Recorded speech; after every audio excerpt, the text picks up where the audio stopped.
لا هێرش و پێشەلکاریەکانی تورکیاکەین بۆ سەرسەروەری خاکی عێراق ئاشکراکردنی مەترسیەکانی شەڕ و لەشکرکێشەکانی لە ناوچە سنووریەکانی هەرێمی کوردستان بەردەوامیان هەیە و کۆنگرێنێتەوەی کوردستانیش نیگەرانی خۆی لەبارەی لەشکرکێشیەکان ئاشکراکات و داواکات لایەنەکان پێکەوە ئیجانەی بکەن و باز لە وژەکات مەترسیەکە لەسەر گەلی کوردە. سەبارەت بەم بابەتە لە ڕێگەی سکایپەوە ڕاستەوخۆ لەگەڵ ئەحمەد قەرەموز هاوسەرۆکی کۆنگرێنێتەوەی کوردستان قساکەین. کاک ئەحمەد سڵاوت لێبێت و بەیانیت باش بێت. باز لەوە دەکرێت ئەمە یەکەم جار نییە کە با بڵێن تورکیا هێرش دەکاتە سەر هەرێمی کوردستان و سەروەری خاکی عێراق و هەرێمی کوردستان بە تایبەتی پێشێل دەکات و باز لەوەش دەکرێت کە ئەم جارە مەترسیەکانی زیاترە بێت لەسەر وەک لە جارەکانی پێشووترە و مەترسیانە دیارترینیان بۆ سەر هەرێمی کوردستان چین لەم جارەیە. سپاس دەکەم سلااو و ڕێز بۆوە و سپاس بۆ تۆش gelek memnûn. Rast e şwe diyare êrîşên dewleta Türk ku li ser Başûrê Kurdistan bi mebesta hebûna gerîlayên PKK-ên HPG ku li Başûrê Kurdistan civcî bûye. Her çendîn bi behaneyê hebûna gerîlayên PKK li Başûr lê mebest û armanc û stratejî dewleta Türk şerî li dijî gerîlayên PKK bi behaneyê esas stratejî ew e ku Başûrê Kurdistan dagir bike. Her di firsetekî de çi di erkanî dewletê Serokkomarî Türkiye Recep Tayyip Erdogan hikûmet artêş bi her cûreyên aparatî dewlet ku tehemil û şaşiyeke mezin li hemberî Başûrê Kurdistan pêkanîne ku ew statûyê ku Başûrê Kurdistan em roj ku di qada navdewletî de ku bi destxistiye. Baş e. Mebest ev e. Heman demê de her metirsîn û gefê ku li Rojavayê Kurdistan jî heye. Aherî girîngtirîn ew e ku dewletê hikûmetê Türk dewlet li gel çendîn dewletên herêmê weke İran weke Iraq heta hikûmetê navendî yê Iraqê jî de ku li gel rejîmî Baasiyê Sûrî di nav peywendî û peymaneke stratejîk li dijî hebûn û statûya gelê Kurd bele. مەبەست ئەوە کو داگەرکردنە. بەڵێ کاک ئەحمەد باز لەوە دەکەیت دیارە کە با بڵێن پەلاماردانەکان یاخود بە شێوەیەکی گشتی جگەلەوەی کە ناوچە سنووریەکانی هەرێمی کوردستانی گرتوۆتەوە ڕۆژاوای کوردستانیشی گرتوۆتەوە ئەمە خواستی تورکیا نییە بۆ فراوانخوازی بە بیانووی بوونی پەکەکە لە ناوچە سنووریەکان؟ بەێ هەرگە ئەگەرێک پرسی جەنابەت دەستێ گەیشتم مەبەستی تورکیە ئەوە کو لێ دبێژێ هم بەرامبەری گەریلایên PKK کوشار dike. Belam li Başûrê Kurdistan deverî ku artêşî Türk lê cîbecî bûye ku tu eserekî an jî hebûna gerîlayên PKK ku li wan deveran niye. Yani lê mebestî wan ew e ku lê ji başîka bigire hetanî bira dost هێزین تورک دخوازە لێ جێبجی ببە. باشە کاک ئەحمەد بەمزانم زۆر باش لە پرسیارەکەم تێنەگەیشتی مەبەستی من ئەوە بوو ئەمە بیانووی تورکایە بەڵام بیانوەکەی لە جێی خۆی دانیە ئامانجی سەرەکی تورکیا فراوانخوازی و گەڕانەوەی بێ بۆ ویلایەتی موسڵ. ڕاستە مەبەستی تورکیا ئەوە هەر چەندین فرصتی de beyan dike ku mebestê wan ew e ku Musul û Kerkûk ku dager bikin ew bi de armancî xwe de hedefê xwe stratejîk de programî hikûmet û dewlet de salê 2023 pêwîst e ku Musul û Kerkûk ku bikeve bin kontrolê dewletê Türk ku sînorê dewletê Türk vegerin li ser sînorê Osmanî kewn ku ew ku ne ew bi her bi teman deverên din jî de ku dixwazin bikin lê esas ew e programî dewletê Türk کو موسول کرکوک هولێر دهۆک شنگال و حتانی ڕۆژاوایی کوردستان کو گشت داگر بکە ئەو داخویانی و دمەبەستی و ئەرمانجی دەولەتا تورکیە ئەگەر بێتە بیری جەنابێوە کو دەمی کو ئەردۆگان لە ساڵۆنی نەتەوەی یەکبوویە لە نەویۆرک کو ji bo cîhanê da diyarkirin nexşe nîgariyeke ku rêşan da diwir de Kerkûk û Musil jî de ku di nava sînorê ku dixwaze ku bike mîsakî millî an ku awayekî din ahdê millî ku dewletê Türk dixwaze ku tevaya Başûrê Kurdistan ku dager bike. بەڵێ کاک ئەحمەد تورکیا ئەڵێت کە من بە پشتگیریە خۆت بە هاوکاری هاوپەیمانەکان ئەم ئۆپەراسیۆن یاخۆت هێرشانە ئەنجام دەدەن پێ دوای و هاوپەیمانانی کە پشتگیری تورکیاکەن لەم هێرش و پەلامارانەیە کێن؟ تورکیە bi du referansî cuda ku destnîşan dike ku bi alîkarî û piştgirî wan dike. Yek jî ew e ku li mebest ew e ku welatên çendîn welatên Ewropa hene, çendîn welatê ku NATO hene, ji xwe Tirkiye endamî NATO ye. Mebestî ku piştgirî ew e a herî girîngtirîn û ji bo Kurd ya gelekî girîng ew e ku mebestî wan ew e ku li Başûrê Kurdistan ev her êrîş û hewlên dagirkirin li gel Partî Demokratî Kurdistan ku viya referans dide nîşandan. Mebestî wî ew e yani hem li ser xakî Kurdistan hem jî de qadî navdewletî de. Lê beram em dizanin ku Tirkiye ji demekî dirêj e peywendî û destdirêjeyî ku di nava Başûrê Kurdistan heta di nava hikûmetê navendiyê Iraq de li gel Sünniyên Erebên Sünnî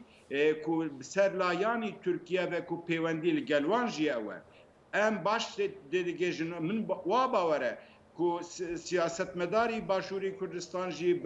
bi baş mulaheze dikin baş tê digêjin ku peywendî û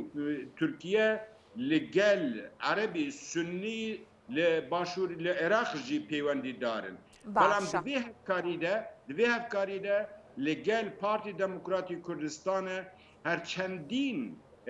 ku me de asta neteweyî de ku me bangewazî kir lê em baş dizanin ku piranî eglebeyî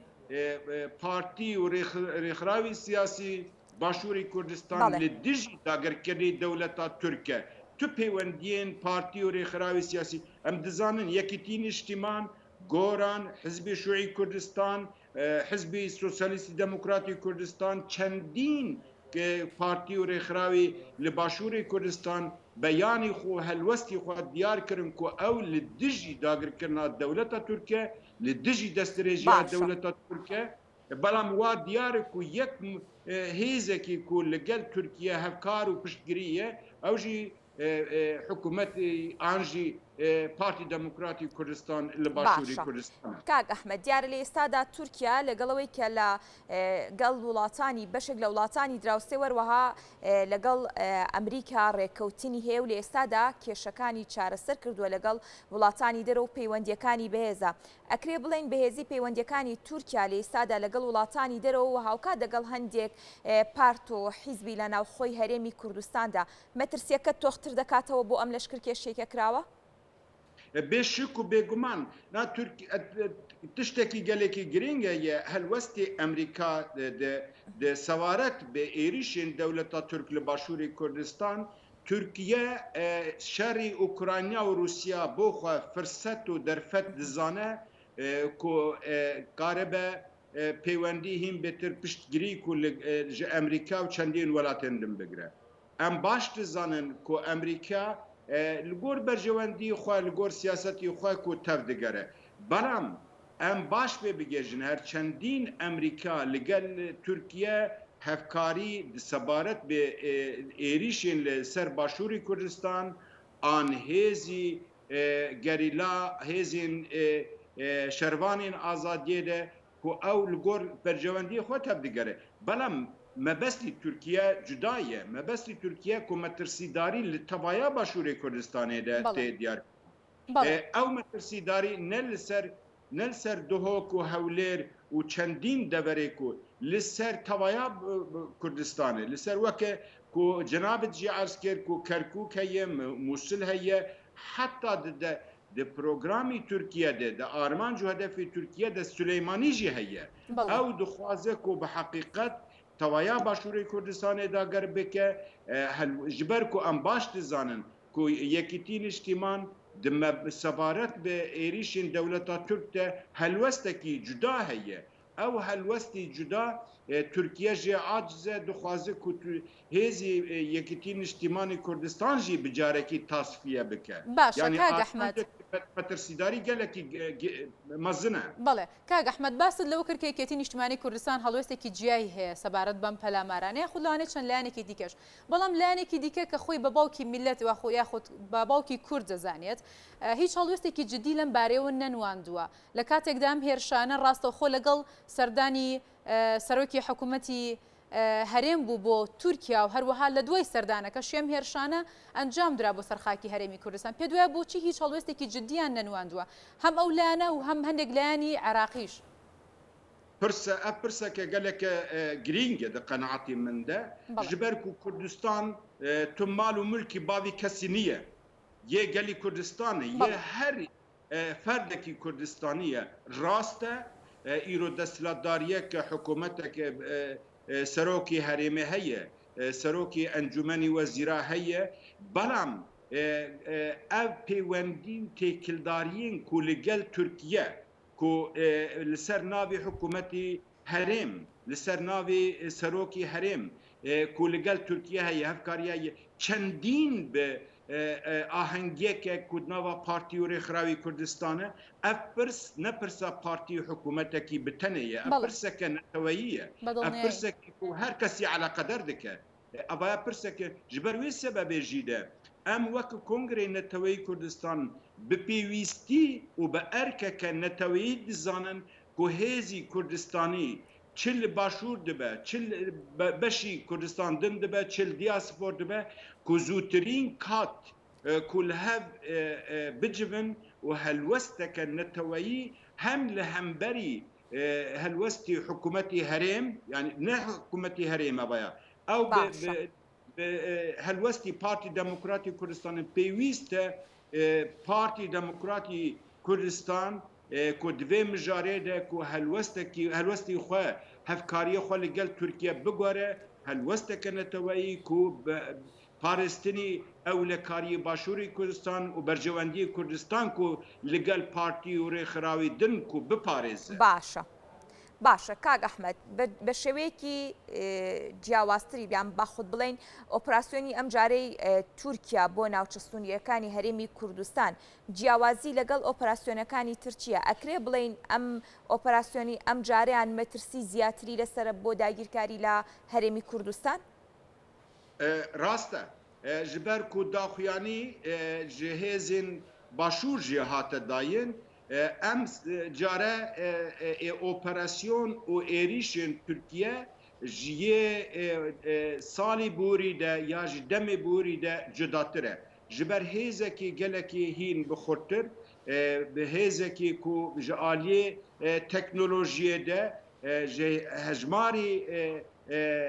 leşkerî Tirkiye ku derbasî başûrî Kurdistan dibe û daxuyaniyên wan cudatir e Rêzdar Murat Karayîlan jî ku divê sebaretê de beyaneke da ku ev esasî xwe de ne êrîşeke operasyonel e ev êrîşeke bi hêzekî gelekî xurt bi hêzekî gelekî berfireh mebest ew e ku divê êrîşê de ku Kurdistan dager bike ev ihtimaleke pirmezin ku li gel hin welatî Ewropa ku hêzekî hîn bêtir ku ber başûrê Kurdistan bibe yani ev ne operasyonekî lokalî ye an heremî ye ew operasyonekî ku tevaya başûrê Kurdistan کوکریە ئارمانج و هەدەف بۆ خۆ. بەڵێ کاک ئەحمەد پێ وایە یاخۆت پێشبینی دەکرێت سوپای تورکیا زیاتر بێتە ناو هەرێمی کوردستانەوە یاخۆت با بڵێن ئەگەر بە شێوەیەکی دیکە و پرسیارە بکەم هەدەفی تورکیا بە دیاریکراوی چییە لەم هێرش و پەلامارانی کەی کاتە سەر خاکی هەرێم؟ بەڵێ دیارە هەبوون و هێزی تورکیا کۆبەر بە باشوور بە تێکشاندن هەر بەردەوامە. ئەف مژارێکی گەلێکی گرینگە ئەم باش پێ دەزانن کو ئاهەنگ شەڕی رووسیا ئوکرانیا دە کو تەبایە جیهان پێ بمژوولە پێرە عەلاقەدەر دەبن پرسەکە بووی جیهانی هەبوونە تورکیە بۆ وڵاتên ناتۆ وڵاتên ئەوروپا نسبەت ji aliyê jeopolîtîk ve ku li herêmê de nêzî Rûsyayê Tirkiye jî baş pê dizane ku bo xwe firset dizane vê firsetê bi kar bîne. Ji ber wê sebebê jî de ev mebesta Tirkiye ku ev êrişê xwe di heman katê de û di heman demê de ku ber bi başûr ve. Pirsî din ew e ku li Tirkiye هەلبژارتنی گشتی هەیە هەلبژارتنی سەرۆکی کۆمانە سیستم لە تورکیە کریزێکی ئابۆری کریزێکی سیاسی کریزێکە جیواکی هەیە ڕەوشی ئەردۆگان لە تورکیە دەبن ڕەوشێکە مەترسیداری دەیە ji ber ku احتیمالێکە پرمەزن ku ئەردۆگان جارێکە din neyê te هەلبژارtin ev sebebna bûn dixwaze ku li başûr bo xwe serfiraziyekê an serkeftinekê ji bo raya Tirkiye diyar bike û ku ew firsetana bidestxîne. Ew yek pirsekî din ji ber ku gaz û neftê Kurdistan Tirkiye dixwaze ku îdî bo xwe bikarbîne. Ji xwe hikûmetê herêm